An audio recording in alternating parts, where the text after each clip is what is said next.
उत्तराखंड में बढ़ रहे पलायन और बेरोजगारी की समस्या से निजात पाने के लिए राज्य सरकार द्वारा पंडित दीनदयाल उपाध्याय गृह आवास होम स्टे योजना संचालित की जा रही है। योजना अंतर्गत पर्वतीय क्षेत्रों में अधिकतम 15 लाख और मैदानी क्षेत्रों में अधिकतम 7.5 लाख रुपए की सब्सिडी, साथ ही ब्याज में भी पहले 5 साल तक 1 से 1.5 लाख रुपए तक छूट दी जा रही है। योजना द्वारा 1 से 6 कमरों का नया मकान बनाने या पुराने मकान के नवीनीकरण पर भी राजकीय सहायता दी जाएगी। होम स्टे में रजिस्ट्रेशन कराने के बाद आप अपने घर को होम स्टे की तरह भी चला सकते हैं। होम स्टे योजना के फायदे 1000, देगी सब्सिडी सबको सरकार, अतिथियों का करें सत्कार, अब घर बैठे पाएं रोजगार। It's been lovely. It's like a second home. विस्तृत जानकारी के लिए अपने जिले के पर्यटन कार्यालय से संपर्क करें अथवा उत्तराखंड पर्यटन की वेबसाइट पर ऑनलाइन आवेदन करें।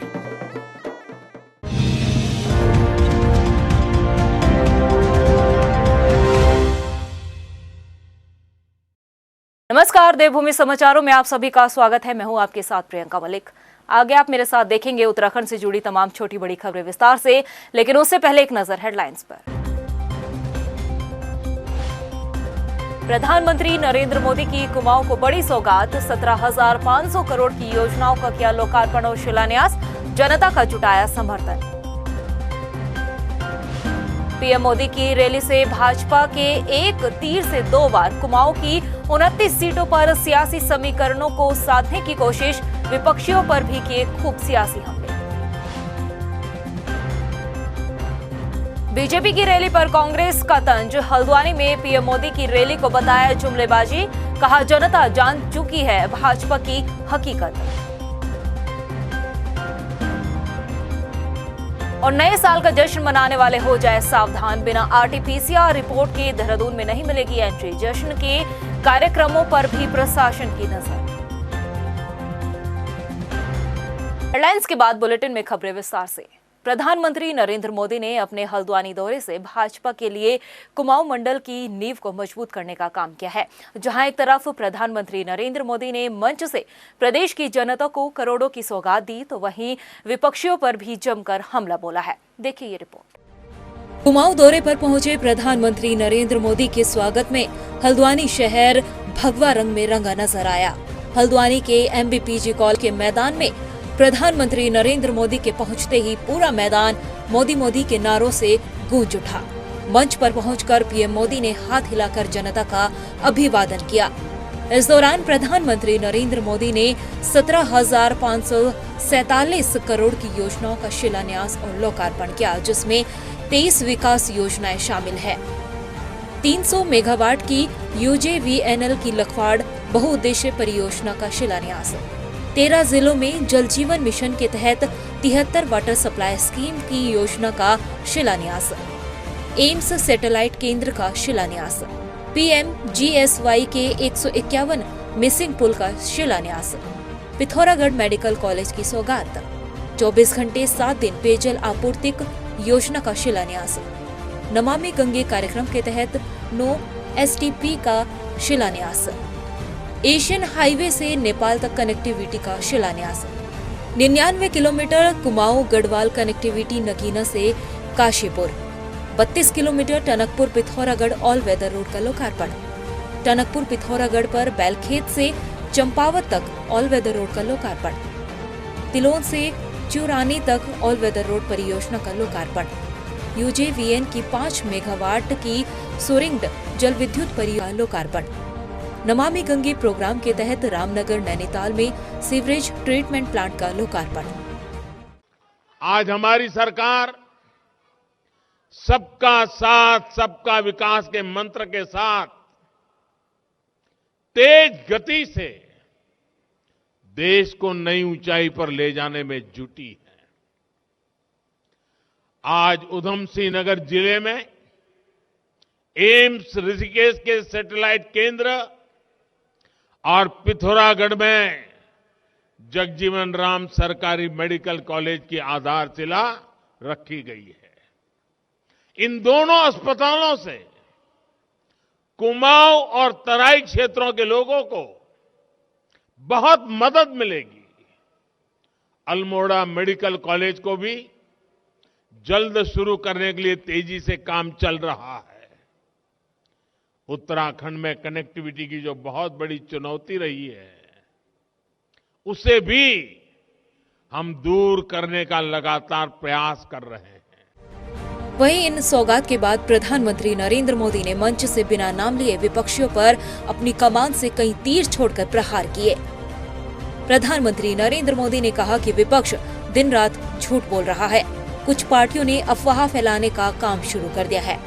आज जब जनता जनार्दन इन लोगों की सच्चाई जान चुकी है, तो इन लोगों ने एक नई दुकान खोल रखी है, और वो दुकान है अफवाह फैलाने की। अफवाह बनाओ, फिर उसे प्रभावित करो और उसी अफवाह को सच मान दिन रात चिल्लाते रहो। वैसे आज जब जनता जनार्दन इन लोगों की सच्चाई जान चुकी है, तो इन लोगों ने एक नई दुकान खोल रखी है। ये दुकान है अफवाह फैलाने की। अफवाह मैन्युफैक्चर करो, फिर अफवाह को प्रवाहित करो और उसी अफवाह को सच मान करके दिन रात चिल्लाते रहो। मुझे बताया गया है कि यहां टनकपुर बागेश्वर रेल लाइन को लेकर ये उत्तराखंड विरोधी नए भ्रम फैला रहे हैं। साथियों, टनकपुर बागेश्वर रेल लाइन का फाइनल लोकेशन सर्वे इस प्रोजेक्ट का बहुत बड़ा आधार है और इसलिए हो रहा है ताकि इस रेल लाइन पर जल्दी से जल्दी काम शुरू हो सके। कुमाऊं मंडल में करोड़ों की सौगात देकर प्रधानमंत्री नरेंद्र मोदी ने कहीं न कहीं कुमाऊं विधानसभा सीटों को साधने की कोशिश की है। अब देखना ये होगा कि 2022 के विधानसभा चुनाव से पहले जिस तरह से बड़ी बड़ी सौगात देकर जनता को लुभाने की कोशिश की जा रही है, उसका फायदा भाजपा को 2022 में मिलेगा या नहीं। क्या एक बार फिर से उत्तराखंड की जनता पर मोदी मैजिक काम करेगा या नहीं, यह आने वाला वक्त ही बताएगा। टाइम टीवी के लिए हल्द्वानी से योगेश शर्मा के साथ ब्यूरो रिपोर्ट। प्रधानमंत्री नरेंद्र मोदी के हल्द्वानी दौरे को उत्तराखंड के नेताओं ने बेहद सफल दौरा करार दिया है। उनके मुताबिक प्रधानमंत्री ने जिन परियोजनाओं का शिलान्यास और लोकार्पण किया है, उससे कुमाऊं के विकास को नई रफ्तार मिलने वाली है। देखिए, प्रधानमंत्री मोदी जी को उत्तराखंड से बड़ा लगाव है, बड़ा प्यार है, स्नेह है, और जब कभी भी यहाँ कोई पीड़ा और आपदा आती है तो प्रधानमंत्री जी उस समय हाजिर होते हैं। और मैं कह सकता हूँ कि आज का जो एक ऐतिहासिक रैला था, प्रधानमंत्री सुनने को पूरा जगह जगह से लोग आए थे, और जिस तरह उन्होंने सौगात दी है, इतिहास में पहली बार मैं कह सकता हूँ ऐसी योजनाएं जो कभी लोगों ने कल्पना भी नहीं की होगी, सोचा भी नहीं होगा। कुमाऊं में, पूरे हल्द्वानी में बहुत उत्साह है इस बात को लेकर कि लगभग 20,000 करोड़ की योजनाएं माननीय प्रधानमंत्री ने उनका शिलान्यास किया, जिसमें हल्द्वानी के लिए विशेष करके ये आज का दिन बहुत ही अच्छा दिन है कि सीवर लाइन के लिए, पीने की पानी के लिए, यहाँ की सड़कों के लिए, यहाँ की बिजली की व्यवस्था के लिए 2000 करोड़ कम नहीं होते। अकेले हल्द्वानी के लिए 2000 करोड़ की, इससे मैं सोचता हूँ जो हम स्मार्ट सिटी की कल्पना करते हैं, एक नए शहर की जो हमारी कल्पना है, सुख सुविधाओं वाला शहर, साफ सुथरा शहर, पार्कों का शहर, इस 2000 करोड़ से हल्द्वानी की काया पलट हो जाएगी। वहीं आम जनता ने भी प्रधानमंत्री नरेंद्र मोदी के दौरे को बेहद सफल बताया। उन्होंने कहा कि प्रधानमंत्री के इस दौरे से कुमाऊं को एक नई उम्मीद मिली है और आने वाले दिनों में प्रधानमंत्री द्वारा अनेक परियोजनाओं के शिलान्यास और लोकार्पण कुमाऊं के लिए एक मील का पत्थर भी साबित होंगे। मुझे को बहुत बढ़िया लगी। वो बहुत से मतलब यहाँ वो विकास कार्य करने के लिए कह रहे थे और विकास कार्य हो भी रहे हैं, आगे भी होंगे। हमको बड़ा वो बहुत अच्छा लगा। मोदी जी आए, इतनी कुमाऊं के सब लोग यहाँ कोने कोने से आए उनको देखने के लिए, उनके बात सुनने के लिए। और बहुत बढ़िया, मतलब मोदी जी बहुत मतलब भगवान आदमी हैं। 2022 की बिसात के लिए 60+ का लक्ष्य हासिल करने के लिए बीजेपी ने चुनावी तैयारियों में पूरी ताकत झोंक दी है। कुमाऊं में प्रधानमंत्री नरेंद्र मोदी की रैली कराने का बीजेपी के क्या कुछ सियासी मकसद है और कैसे कांग्रेस के गढ़ में सेंध लगाने की कोशिश में भाजपा है, इसी पर आधारित है हमारी ये पड़ताल। उत्तराखंड राज्य गढ़वाल और कुमाऊं 2 क्षेत्रों में बटा है। गढ़वाल में 41 सीटें और कुमाऊं की 29 सीटें मिलाकर 70 विधानसभा सीटें प्रदेश में है। गढ़वाल के बाद बीजेपी का फोकस कांग्रेस के गढ़ माने जाने वाले कुमाऊं की 29 सीटों पर है। कुमाऊं में प्रधानमंत्री मोदी की रैली कराने के पीछे के सियासी मायनों को तलाशा जाए तो तस्वीर ये उभर कर आती है कि बीजेपी ने कुमाऊं की सीटों पर सियासी समीकरणों को साधने की कोशिश की है। कुमाऊं में प्रधानमंत्री मोदी की रैली कराने के लिए बीजेपी ने हल्द्वानी को ही क्यों चुना, इसके पीछे भी राजनीतिक कारण हैं। नेता प्रतिपक्ष इंदिरा हृदयेश के निधन और यशपाल आर्य के कांग्रेस में वापसी के बाद से बीजेपी की नजर हल्द्वानी सीट के साथ साथ आसपास की सीटों पर बना है। पीएम मोदी के हल्द्वानी में कराई गई रैली के जरिए बीजेपी तराई सीटों को भी फोकस करना चाहती है, जो किसान आंदोलन की वजह से छिनने का डर बीजेपी को सता रहा है। अब भाजपा किसानों को अपने पक्ष में करने में जुटी है। 17,500 करोड़ की सौगात तो प्रधानमंत्री मोदी कुमाऊं को दे गए हैं और उनकी रैली में उमड़ी जनता की भीड़ से पार्टी के दिग्गज चुनाव में अपनी जीत को तय मान बैठे हैं। लेकिन कुमाऊं की सीटों के समीकरणों को साधने की कोशिश बीजेपी के कितने काम आएगी, ये तो चुनावी परिणाम ही तय करेंगे। टाइम टीवी के लिए हल्द्वानी से योगेश शर्मा के साथ ब्यूरो रिपोर्ट। वहीं प्रधानमंत्री नरेंद्र मोदी की रैली पर कांग्रेस उपाध्यक्ष सुरेंद्र अग्रवाल ने निशाना साधा है। सुरेंद्र अग्रवाल ने कहा कि प्रधानमंत्री नरेंद्र मोदी ने हल्द्वानी में चुनावी जुमलों की बरसात की है। इसके साथ ही हल्द्वानी भाजपा चुनावी मंच पर राज्यपाल के होने पर भी उन्होंने एक बड़ा बयान दिया है। उन्होंने कहा कि राज्यपाल गुरमीत सिंह का चुनावी मंच पर होना बेहद दुखद रहा। देखिए, प्रधानमंत्री ये 6ठी या 7वीं बार उत्तराखंड में आए हैं और हर बार आते हैं तो जुमलों की बारिश कर जाते हैं। और अब तो जुमलों की अतिवृष्टि हो गई। चुनावी जुमले हैं तो दिल खोलकर उन्होंने जुमलेबाजी की है, जबरदस्त बरसात की है। और एक आपत्तिजनक बात भी है कि जिस मंच से राजनीतिक भाषण दिया जा रहा हो, जिस मंच से राजनीतिक दलों को कोसा जा रहा हो, जिस मंच पर चुनावी घोषणा की जा रही हो, ऐसे मंच पर महामहिम राज्यपाल का विराजमान होना आपत्तिजनक है। गदरपुर में युवा कांग्रेस कार्यकर्ताओं ने प्रधानमंत्री नरेंद्र मोदी की रैली का विरोध किया है। इस दौरान पुलिस ने युवा कांग्रेस के कई कार्यकर्ताओं को गिरफ्तार भी किया। कार्यकर्ताओं ने पुलिस पर आरोप लगाया कि पुलिस द्वारा उन्हें गलत तरीके से नजरबंद किया गया है, लेकिन विरोध करना उनका संवैधानिक अधिकार है। सब लोग एकत्रित होकर के हल्द्वानी कूच कर रहे थे नरेंद्र मोदी की रैली का विरोध करने के लिए, उनको काले झंडे दिखाने के लिए, परंतु ये पुलिस बिल्कुल हिट्टरशाही पर उतारू है और इसने हमें रास्ते पर ही गुलरभोज मोड़ पर ही रोक लिया और वहां नहीं जाने दिया और हमें गिरफ्तार करके यहाँ पर गदरपुर थाने में लाए गए। भाजपा के शासकीय प्रवक्ता सुबोध उनियाल द्वारा उत्तराखंड की जनता के लिए एक विवादित बयान देते हुए अपशब्द का इस्तेमाल किया गया है। उनके ये बयान अब तूल पकड़ता हुआ नजर आ रहा है। कांग्रेस ने उनके बयान पर निशाना साधते हुए कहा कि उत्तराखंड की जनता के लिए ऐसा बयान दुर्भाग्यपूर्ण है। कांग्रेस की प्रवक्ता गरिमा महाराज सोनी ने कहा कि इस तरह की बदजुबानी में अहंकार और हनक दिखाई देता है। बहुत दुर्भाग्यपूर्ण है। मुझे लगता है, मैं निशब्द हूं, अगर इस तरह के जनप्रतिनिधि चुनकर आएंगे तो मुझे लगता है ये राजनीति के लिए बहुत दुर्भाग्यपूर्ण होगा। जो युवा पीढ़ी है वो इंस्पायर होनी चाहिए। वो कहीं ना कहीं, हम जो राजनीतिक क्षेत्र में लोग हैं, हमें अपनी शब्दावली का चयन बहुत सोच समझ के करना चाहिए। और जिन महानुभाव ने ये शब्द यूज किया है वो तो शासकीय प्रवक्ता भी हैं, उनको तो एक एक शब्द तोल मोल के बोलना चाहिए, क्योंकि उनके हर शब्द का बहुत दूर तक अर्थ लिया जाता है और उनको सब लोग सुनते हैं। मंगलोर में कांग्रेस नेता यशपाल आर्य ने जनसभा को संबोधित किया। अपने संबोधन में यशपाल आर्य ने भाजपा सरकार के खिलाफ मोर्चा खोला और भाजपा को दलित विरोधी सरकार के साथ ही जुमले वाली सरकार भी बताया। संबोधन में आने वाले विधानसभा चुनाव के लिए यशपाल आर्य ने कांग्रेस के लिए समर्थन जुटाने की भी अपील की है। खुशी मिली है, हमारा जो समाज है, दलित समाज, शोषित समाज, वंचित समाज, आज यहाँ पर पूरे एक जनसैलाब के रूप में यहाँ पर दिखाई दे रहा है। और ये इस बात का संकेत है कि हमारे समाज की, दलित समाज की आस्था विश्वास भारतीय जनता पार्टी पर नहीं है। भारतीय जनता पार्टी दलित विरोधी है और हमारे समाज का विश्वास, दलित समाज का विश्वास कांग्रेस पर बना हुआ है। आज इस बात का संकेत यहाँ पर दिखाई दे रहा है। कोरोना के बढ़ते खतरे को देखते हुए अब बिना आरटीपीसीआर रिपोर्ट के देहरादून में एंट्री नहीं मिलेगी। प्रशासन की तरफ से आदेश जारी कर दिया गया है।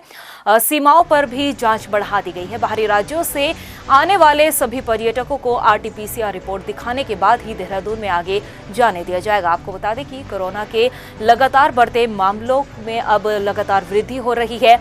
ओमिक्रॉन के मामले भी लगातार बढ़ रहे हैं, जिसे देखते हुए अब प्रशासन सख्त हो गया है और कोविड नियमों का पालन करने की भी अपील की जा रही है।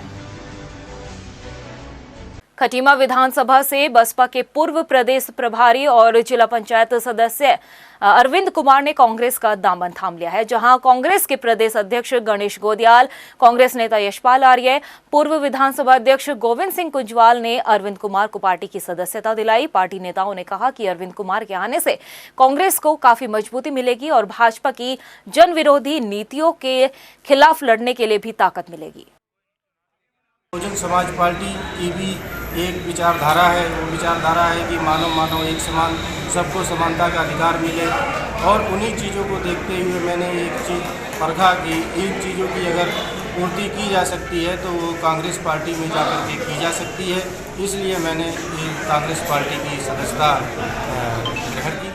महंगाई बेरोजगारी से निजात दिलाने के लिए ज़रूरी है कि कांग्रेस पार्टी का प्रदेश में आना, देश में आना, इसलिए अरविंद भाई ने बहुत सोच समझकर आज कांग्रेस पार्टी का दामन थामा है और मुझे पूर्ण विश्वास है कि अरविंद भाई के कांग्रेस पार्टी ज्वाइन करने से हमें खटीमा क्षेत्र के साथ साथ उधम सिंह नगर जिले और हरिद्वार में भी बहुत ज़्यादा फायदा होगा और कांग्रेस के साथ आने वाले समय में आपको बहुजन पार्टी बसपा के बहुत सारे बड़े नेता शामिल होते हैं।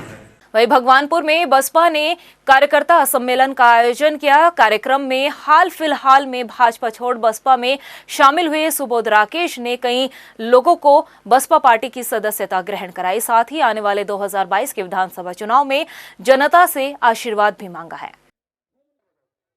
जन सैलाब क्या कह रहा है? आप सही बताओ, ये जन सैलाब क्या कह रहा है?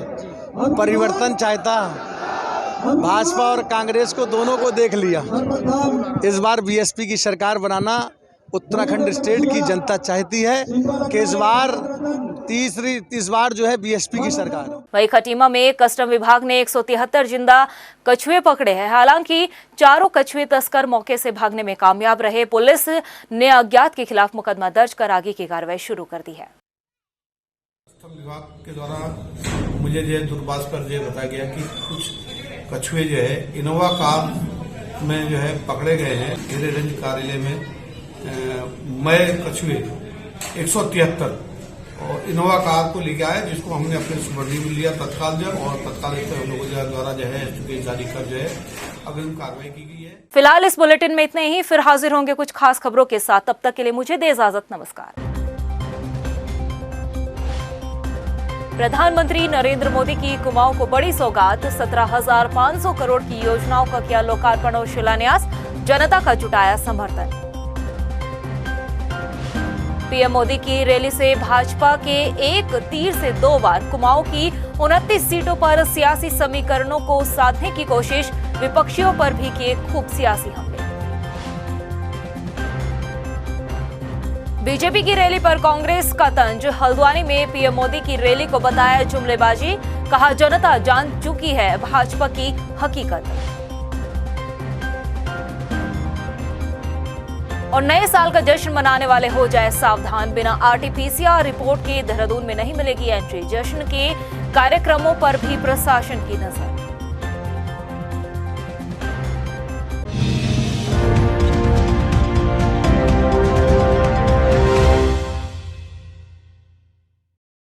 देवभूमि उत्तराखंड के निवासियों के लिए रोजगार के साथ साथ प्रदेश की तरक्की में भागीदार बनने का सुनहरा अवसर। प्रदेश में पर्यटन और स्वरोजगार को बढ़ावा देने के लिए राज्य सरकार ने शुरू की है trekking traction centre home stay योजना, जिसके तहत अधिसूचित ट्रैकिंग रूट के 2 किलोमीटर के दायरे में आने वाले गाँव के निवासी अपने घर के खाली कमरों को प्रदेश में ट्रैकिंग रूट्स के लिए आने वाले पर्यटकों के सुविधार्थ खोलकर प्रति कक्ष नव निर्माण हेतु 60,000 एवं पूर्व निर्मित कक्ष की साज सज्जा हेतु 25,000 रुपए की राजकीय सहायता प्राप्त कर आमदनी का अतिरिक्त जरिया बना सकते हैं। तो देर न करें, trekking traction centre home stay योजना का लाभ उठाएं, अपने परिवार, गांव और प्रदेश की तरक्की में हाथ बटाएं। योजना से जुड़ने या योजना के बारे में अधिक जानकारी के लिए आज ही अपने जिला पर्यटन विकास अधिकारी अथवा जिला अधिकारी कार्यालय से संपर्क करें। उत्तराखंड सचमुच स्वर्ग।